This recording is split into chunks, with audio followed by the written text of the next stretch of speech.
So first I use a heavy band. I'll link these bands down below. They're from Amazon, but basically I do this as a warm-up. I walk side to side with the band, trying to keep tension on it at all times, so never fully stepping my feet together, always leaving a little bit of room.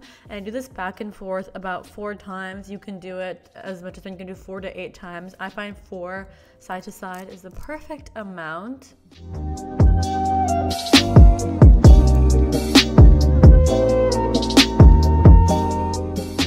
I continue this warm-up by now doing a zigzag step-up step. I try to keep all the weight in the heels while doing so. Obviously, I'm not wearing gym shoes outside, so it's a little bit more difficult.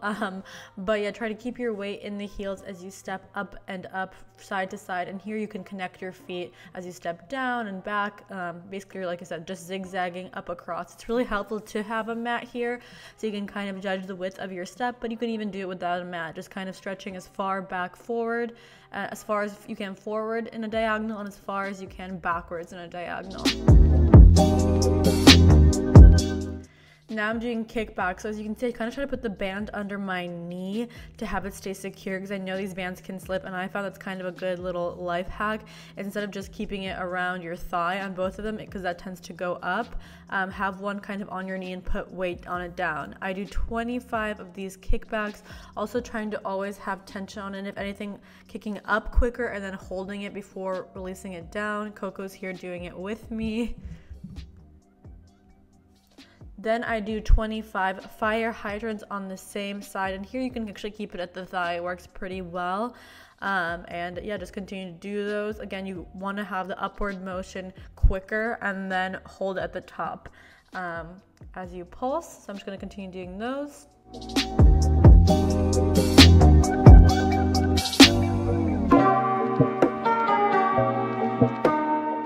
Then I'm going to continue doing the kickbacks, 25 kickbacks on the other side. So again, making sure that I have that rubber band under the knee so it doesn't slip, otherwise it does get a little bit frustrating, but having it under the knee allows you to kick back a little bit easier. I'm moving back just so you can see on camera. It's really good to have your core engaged here and try to kind of pull your stomach up. Obviously it's, you know, a lot of muscle memory and a lot of mind to muscle connection. So trying to stay focused in the workout on your breathing, on the pulsing, and on keeping your core nice and tight. It'll also help with stability. So same thing on this side. I'm going to do 25 fire hydrants on the left side here. Again, I just kind of try to knock those out, but still have controlled movements. I try to go a little bit quicker on the way up, a tiny bit of a hold, and then bring it down. And I do all of this, like I said, with this band, with the extra heavy band. You can try it with I just believe it's either medium or heavy band. It comes with 3, or the light one, depending on what feels good to you.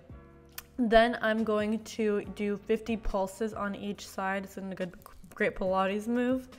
And yeah, again, challenge yourself with the band. Don't just take the easy one. Try, try the heavy one and try to work towards it, and you'll see your muscles getting stronger as it gets easier and easier with each day.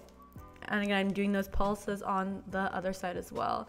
Then I do a quick weight break. These are with 5-pound weights. If I had 10-pound dumbbells, I would do this with 10-pound dumbbells, but it's hard to get a hold of some at the moment. Let me know if you know anywhere I can get some, but I basically do this bicep curl and twist. As you can see, I bicep curl and twist, press up. So bicep curl, twist, pulse up, press up. So it's basically a bicep curl to a press. And like I said, you can do this with 5-pound dumbbells, which feels really nice. And if you are used to lifting more, or you want a little bit of more of a challenge, you can do 10-pound weights. And at this step, it's really important to keep your tailbone tucked so not stick your butt out and keep your core engaged. Now we're going to do 25 tricep curls. So I'm doing the same thing. I'm just holding the weights together. So basically this is making it like using a 10-pound dumbbell. So it's actually quite convenient this way. And again, I still have the band done, just to have a little bit of pressure, a little bit of tension there, and I kind of separated my legs. At the same time, making sure my tailbone is tucked in and my core is really tight. Helps with stabilization, also gets a good ab workout in here as well. And like I said, just make sure to keep your tailbone tucked in these kinds of movements to get the most out of your workout. Now I'm going to do Hip thrusters, I do 25 hip thrusters. I also keep the band on here. I'm just using like my patio chair to hold onto it, keeping my hands straight. Also, if you have a sandbag or anything like that at home, or you do have a heavy weight, like a 10-pound weight, 15-pound weight, 20-pound weight you want to put over your hips, feel free to do so. Just make sure you keep it steady there. We're going to do a 1 leg press up. So I'm just doing it first on my right leg. I do 15 of these on each side. I'll have the breakdown in the description of how many of each one if you'd like to write it down and follow along with me and do this workout at home. But 15 on each side, and this really isolates as well the glute in each leg. So I'm just doing 15 on each.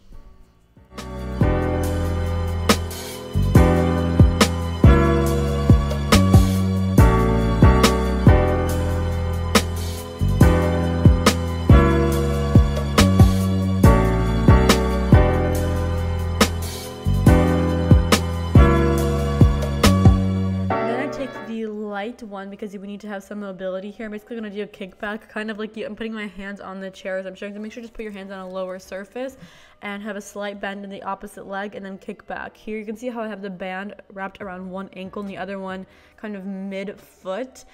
This kind of mimics the movement if you were going to have your foot strapped in a band, like those kind of round bands that you could hook into something. It mimics that same movement, and I find that the tension and this band is really good. It's still very challenging, at the same time very effective, and still has some pulls. Right here I'm showing you how I'm basically, putting it on. So I do 25 of these on each leg. And this pretty much sums up my workout. Let me know if you'd like me to show you the yoga flow. I do a yoga flow warm at the end. And of course, I also stretch at the end. So if you want me to show my yoga flow, my warm-up yoga flow that you guys can follow along in the video, let me know if you'd like to see that. I can do it like actual follow along. Like I'll make it the actual time it would take and we can do it together. Or I can just show you the general one and I can show you a stretch.